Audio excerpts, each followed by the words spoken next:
Okay, so yesterday we finished and completed our lesson on lipids, completed our lesson on lipids.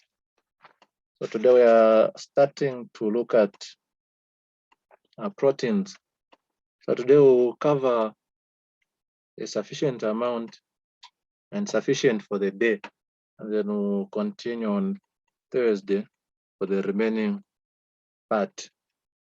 So proteins. Okay.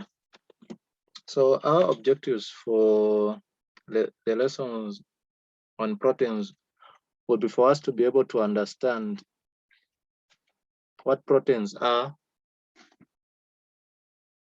for us to know the functions of the proteins, and also going to look at the properties of the monomers that make up the proteins, so the amino acids. So especially for today, we are going to dwell extensively or much more on the amino acids and their properties and structures, their distinguishing characteristics. And then we're also going to look at the protein structure. And also we're going to touch on some specific proteins. That's what we're going to cover under this topic on proteins. So when you look at the proteins, so I find that these are the most diverse group of molecules, biological macromolecules. Among the 4 biological macromolecules, remember we have lipids, carbohydrates, nucleic acids, and proteins. So these are the most diverse groups. So both chemically and how they function. So the way they react and the way they function, they are very diverse from the other groups of macromolecules.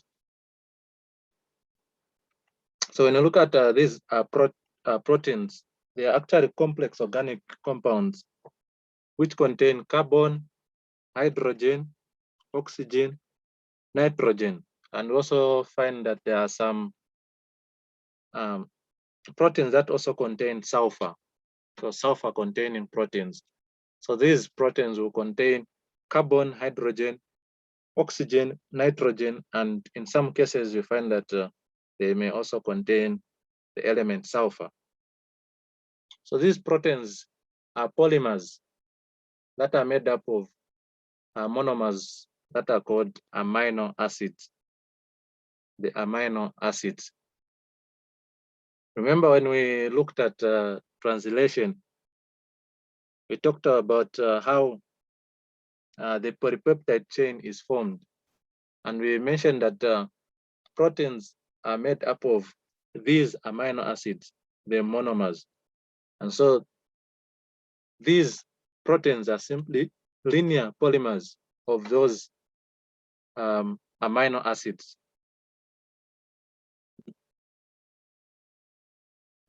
So when you look at the word amino and acid, it means it has 2 functional groups. Basically, it has 2 functional groups. We have the amino group, giving it the name amino, which is NH2. And we have the carboxyl group, or the carboxylic acid group, which is a COOH. So if you can remember from the lesson on macromolecules, we did mention that amino acids contain these 2 functional groups. So we have the amino group, giving the amino acid the name amino, and then we have the acidic carboxyl group, which gives the amino acid name acids. So they contain these functional groups.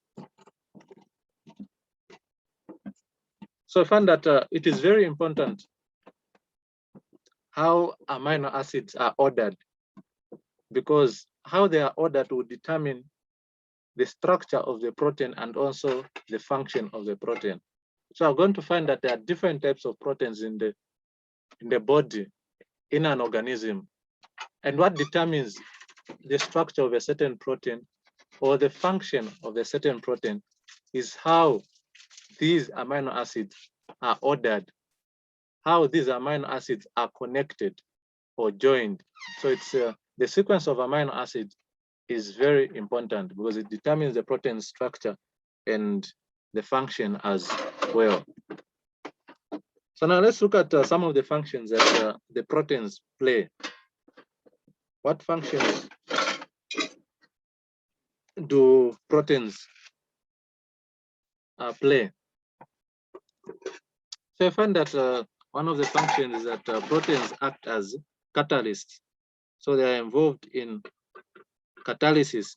So such proteins that are involved in catalysis are what are called the enzymes. So enzymes are biological catalysts. So they facilitate chemical reactions. So I find that these enzymes are actually three-dimensional globular proteins. So remember when we looked at the post-translational modifications, after when we looked at the topic translation, we said that the shape of the protein is very important for the function of the protein.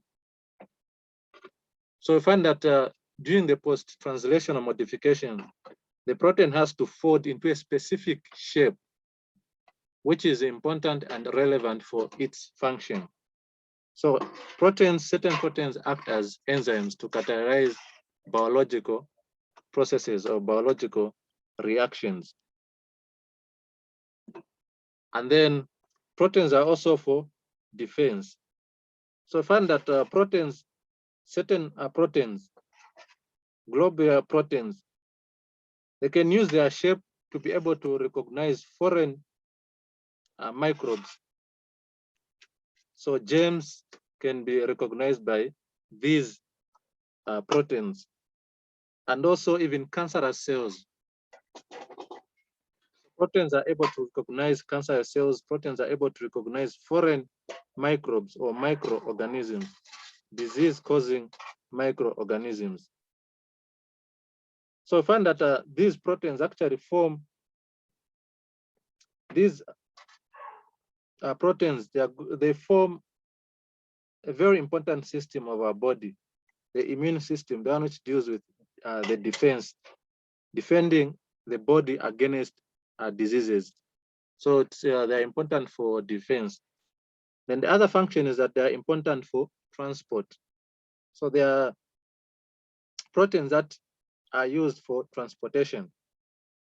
So for example, the protein hemoglobin, or HB, abbreviated as HB, which is an oxygen carrying or transporting protein.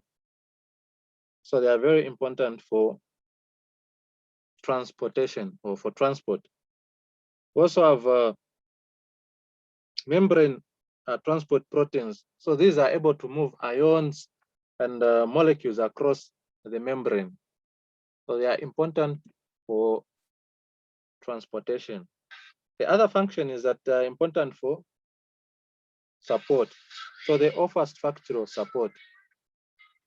So this could include the proteins that we find in hair, the proteins that we find in blood, for example, in blood clotting, those that are involved in blood clotting, and also collagen as well. So they are important for providing support, structural support. So they are very important structural components of tissues and cells as well. And henceforth, them being important components of tissues and cells, you find that proteins are important for growth and repair and for the maintenance of the organism. So proteins are important for body repair and for growth and maintenance because of them being structural components of cells and tissues. And then they are also important for motion. For example, the muscles. So when we look at our muscles contain some proteins that act. These are contractile proteins. which act and plays an important role in the movement of materials in and out of the cells. So contractile proteins are important because of motion. Muscles have proteins which react together for us to be able to move. So proteins become important for motion. And then proteins are also important for regulation. So they are involved in the process of regulation. So we find that proteins are able to act as hormones or chemical messengers in animals. So they are able to regulate, they are able to send messages. The other function is that they can also be used for storage, can be used for storage. So I find that certain ions, such as calcium and iron, are actually stored in the body by binding to storage proteins. So these ions bind to certain proteins and are stored in the body. So no wonder proteins function as storage materials. So proteins are important for enzyme catalysis. They are important for defense. They are important for transport. They are important for support. They are important for motion, and they're important for regulation and storage. Now we did mention that amino acids are the monomers for proteins. They are the monomers for proteins.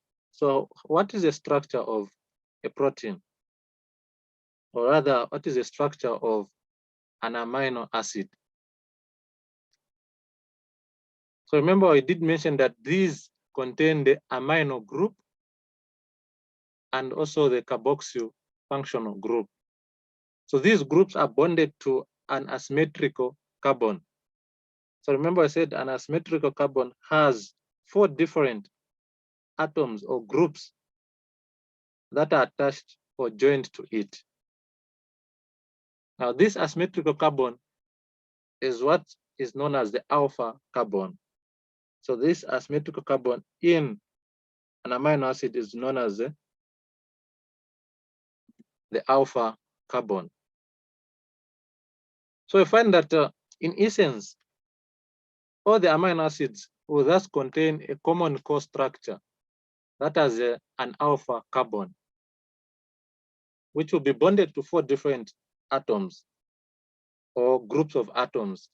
So as I'm going to illustrate. So remember, this carbon, the alpha carbon, will be connected or will be joined to a hydrogen atom. One of those is that to be joined to a hydrogen atom. The other one is that it will be joined to an amino functional group, the NH2 functional group. Then it will also be connected or joined to a carboxyl functional group. And then the fourth thing is that it will be joined to a distinctive ARA group. So it's called ARA group, or referred to as the side chain. So we are saying the alpha carbon is bonded to 4 different atoms or groups of atoms. So 1, a hydrogen atom. 2, the amino functional group. 3, the carboxyl functional group. And 4, the side chain or the ARA group. And so this ARA group is actually distinctive for each and every amino acid. And as we are going to see, we are going to find that this is a distinguishing characteristic for each amino acid. Since each amino acid will contain these common atoms or groups of atoms, they will contain a hydrogen atom, amino functional group, and a carboxyl group. But they're going to differ in their distinctive ARA group or side chain. So now this is a shape of or the structure of the general structure of an amino acid. So remember I said this is the alpha carbon bonded to a hydrogen atom, an amino functional group, and a carboxyl functional group. So this is the non-ionized form, and this is the ionized form. Non-ionized form, ionized form. We are going to see how this ionized form comes about. How this ionized form comes about. So actually, in cells, we find that these amino acids actually exist in their ionized form, in this form. So these amino acids in solution at neutral pH, that's pH 7, they're going to exist as dipolar ions. So dipolar. So it has two dipoles. So they are going to possess a positive charge at one end, positive charge at one end, and a negative charge at the opposite end. So there becomes a dipolar ion. So they exist as dipolar ions in solution. And this is the same solution, or it is the same way generally, the way they exist in the cell. So we find that the carboxyl group, this carboxyl group is going to donate a proton. It's going to donate a proton. And when it donates a proton, it will become ionized. So it become ionized. It has become ionized. And then this amino group has accepted a proton, and it has become NH3 plus. So it becomes NH3 plus because it accepts a proton. Henceforth, we see that the amino group acts as a base, while the carboxyl group acts as an acid. So this one donates a proton, this one accepts the proton. So this one is acidic, this one is basic. I hope that is clear.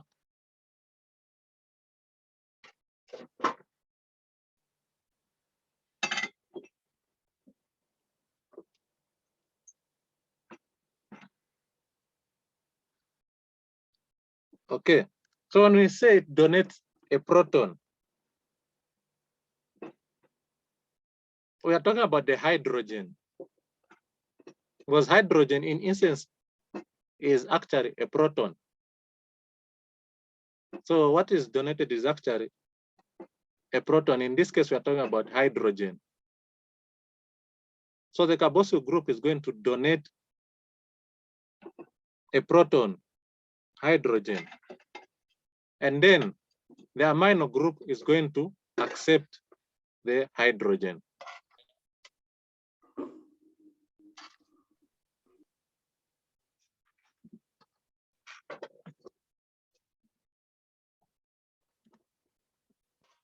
Now we find that these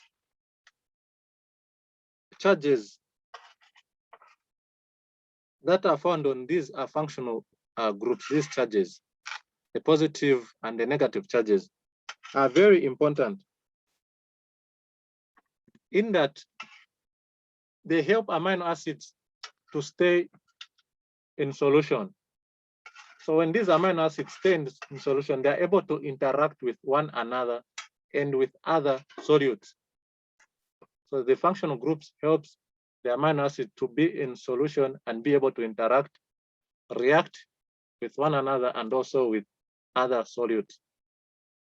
And then these amino acids or the charges on the functional groups also affect how these amino acids are going to react chemically, as we're going to see further. So we find that due to the fact that the carboxyl, the amino and carboxyl groups are able to accept and also to release protons. These amino acids in solution are able to resist changes in the pH. So no wonder they are important for biological buffers. They act as biological buffers because they are able to resist changes in the pH, in acidity and alkalinity. So they are very important. So what's the nature of the side chains? The R group. So when you look at the structure of the amino acid, the various amino acids, we're going to see that the side chains are going to vary from just a single hydrogen atom to a large structure containing carbon atoms that are linked in rings rather. So the simplest amino acid will contain, the R group will be just a single hydrogen atom, just a single hydrogen atom. And that simplest amino acid is glycine, the amino acid glycine. The side chain for glycine is simply a hydrogen atom. So like I mentioned earlier, we said that all amino acids share the same core structure. However, they differ in the R groups or the side chains. So they are unique. And henceforth, the variance in the R groups makes the properties of various amino acids to vary or to differ. So these side chains are very important for the properties of each amino acid. So we find that each unique character of each amino acid, therefore, is determined by the nature of the group. So the nature of the group determines the character of an amino acid.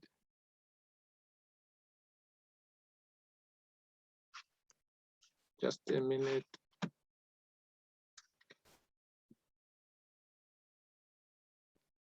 Okay. Another point is that when we look at the amino acid, remember I said that the simplest is glycine, which contains an hydrogen atom, a hydrogen atom at the alpha carbon, or the R chain is simply a hydrogen atom. However, we find that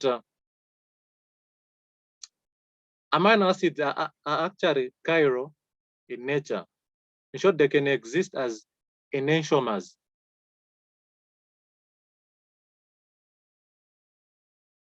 So amino acid exists as either dextrorotatory or levorotatory, so either D or L.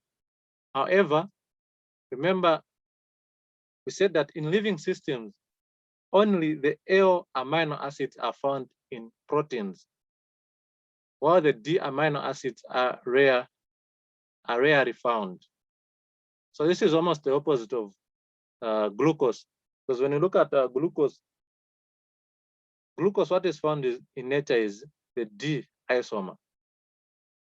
And the L isomer is rarely found and usually is manufactured. So the R group also determines the chemistry of the amino acid. So for example, you have an amino acid that contain the hydroxyl, for example, serine, the hydroxyl functional group. So this means that serine is a polar molecule. However, when you look at the molecule alanine, or rather the amino acid alanine, alanine will only have the methyl group or the CH3 as its side chain. So you find that alanine is actually non-polar. So the presence of the R group determines the chemistry of the various amino acids. Amino acids can be classified in various ways. So like I said, one of the ways is either an amino acid is polar or non-polar. So we have non-polar amino acid. So for example, glycine, these often contain CH2 or CH3 R groups. So are going to contain numerous, or these are groups, the hydrocarbon chain. Then also have the polar uncharged amino acids. So for example, 309, these have R groups that contain oxygen or hydroxyl group, or that is OH group. Then we also have the charged amino acids. So for example, glutamic acid, these may contain acids or bases. So these are able to ionize. So these bases can be ionized. And then we also have aromatic amino acids. So these have R groups which contain a ring, a carbon ring. And then that carbon ring will have alternating double bonds. So look at the aromatic amino acids. They are also non-polar as well. And then we also have a group of amino acids with special functions. For example, we have amino acids such as methionine. Remember, methionine is the first amino acid to be translated during the process of translation. So it is the first amino acid in a chain of amino acids. In a polypeptide, the first amino acid is methionine.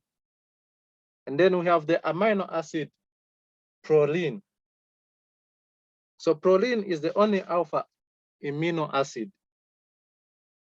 So when you look at proline, it's actually the side chain is connected to the protein backbone twice, which forms a 5-membered nitrogen-containing ring when you look at the molecule of proline.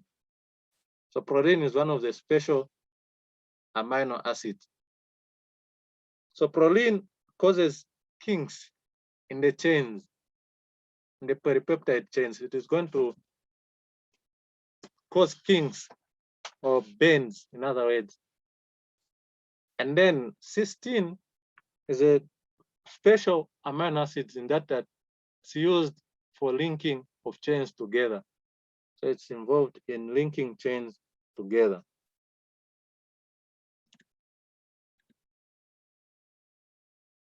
So the amino acids can also be classified as either acidic, basic, uncharged polar, and also non-polar. So those side chains are going to distinguish different amino acids, and henceforth, this can be grouped into 4 genotypes as well, as either acidic, basic, uncharged polar, or non-polar.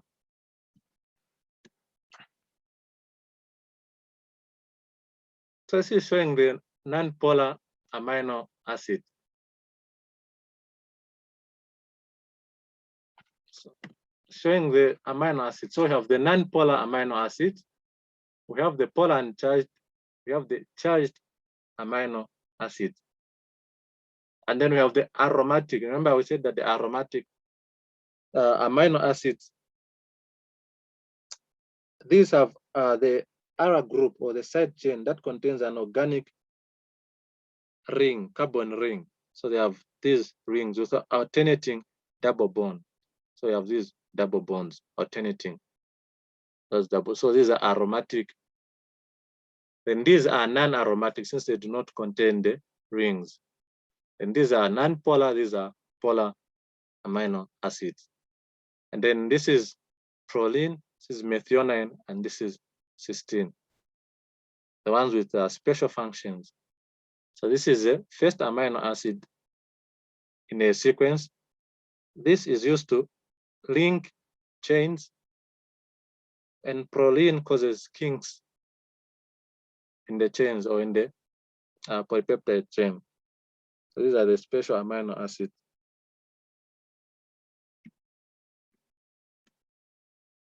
Okay, so before we proceed, think we can just log out and log in.